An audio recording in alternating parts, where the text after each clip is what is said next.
Welcome everyone, this is Chris Freville, and today I'd like to talk to you about how to build your list fast.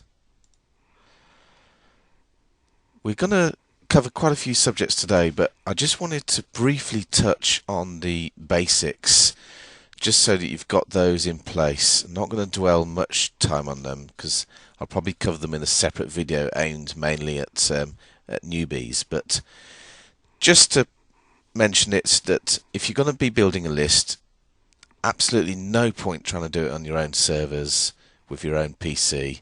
You've got to use one of these list host providers such as Aweber, One Shopping Cart or GetResponse, and for some of the specialist stuff, Email Aces is good as well. I highly endorse all these four. There are others as well, but these are the four that I use. And for most of my stuff, you've probably seen me getting emails sent using Aweber. If you haven't got subscription to any of these, I recommend that if you're serious about your internet business, you must get one of these. Whichever is your personal preference. If forced to make a choice, I would choose Aweber. The next thing is you've got the tools for your creating the subscribers on your autoresponder, on your list host. You've now got to somehow get them subscribed, and the way you would do that is using an opt-in form. Many ways you can use an opt-in form, but we'll just discuss a couple here. And you may have a website with lots of content on it, lots of links, and you may decide that somewhere, probably prominently in the center, you'd have an opt-in form where people can enter their name, email address, press submit, and then be subscribed automatically to your list. Or you may do the same on your blog. You may have also seen that in internet marketing, particularly with a lot of the sales letters that are coming out these days, you see what's known as the drop-down box. A user comes to the website, and a few seconds later, suddenly a box will fade in from either the left or slide in from the top and have some kind of offer in the box, some kind of graphic and a reason for somebody to opt in. And then people would enter their name and email address and press submit. And these are good because they unblockable. They're not one of these pop-ups that used to get blocked all the time. They're part of an integral part of the website page, so most people cannot block these types of drop-down boxes at all. That's one reason why they're popular. And the third way of doing opt-ins is to use the squeeze page. And the squeeze page is probably more popular in niche markets which are not anything to do with making money online. So there could be the dog training or golf tips or paper crafts, these kind of markets. And the squeeze page would simply be that there is an offer on the page, there are no other links taking you off to other parts of the website. All the user can do is either opt in with their name and email or close the window.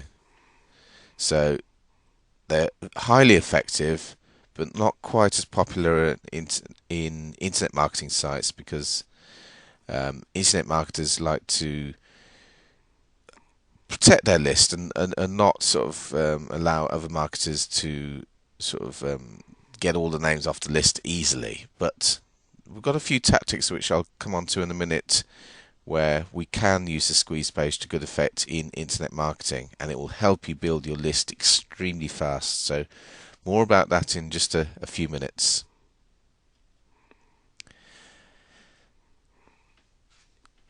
When you're going to get people to opt into your list, you've got to offer a very powerful incentive. People coming online because they have a reason, that they're typically looking for information. They have a need and they want a solution to that need. So if you're going to have an opt-in box, whether it be part of a drop-in box or part of your blog, you've got to give them real good reasons as to why somebody would want to give you their name and email address and opt in. And you also want to encourage them to give you their primary email address, not just one that they don't check very often, or even one that is just made up and is a spammy email address, because they think that just by entering their details, they'll hit submit and then they'll go to the page where you've got some content to offer, or you've got a free report or an audio or video that you're offering, or even some software. And the way to get around that is simply that in Aweber you could that when they opt in, they don't actually go to the page where the download is, but they'll instead go to a different page where it says you now need to confirm your email address. And when you do that, you will then receive another email which will have the link to the download page. So that way, there's no way they're going to get to receive whatever you're offering as your free report or your free video unless they give you their real email address and confirm the double opt-in. So it's a win-win situation. And if you're thinking, well, that's going to put some people off and then they're going to just hit the close button, too bad. Do you really want those people on your list? Do you really want people who are not going to opt in? You know,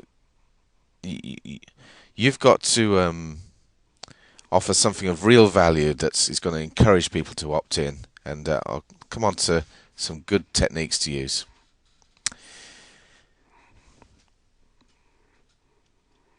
So once you've got people opted onto your list, how are you going to manage this list? How are you going to get the best out of your list, the most value? There's many things you can do, and one thing is to queue up many messages over a number of days, weeks, months, as many as you can, and that way you set it all up at the beginning, and when people opt in, they'll just continually receive messages over the coming days, weeks, months. You then focus on two things: recommendations and endorsements of products that you've used that you know will offer good value to somebody on your list, and you're not just doing it to make an affiliate commission. It is actually something that you highly recommend, and you'll explain why in your emails. And also lots of good free content, free information. You've got to build a relationship with your list, get them to trust you, and the best way to do that is to offer lots and lots of information out for free. Give them ebooks, give them free reports, give them videos.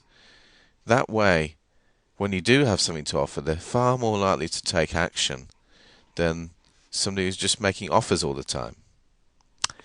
So, talking about the offers, when you do come to do them, which, you know, we should try and make it a fairly even split, that you're giving out, you know, good proportion of free information, and then, of course, you know, everyone needs to make a living, so you'll do some endorsements. These endorsements, you don't want to do just a single email. If you've got something that is worth telling your list about, tell them 2 or 3 times.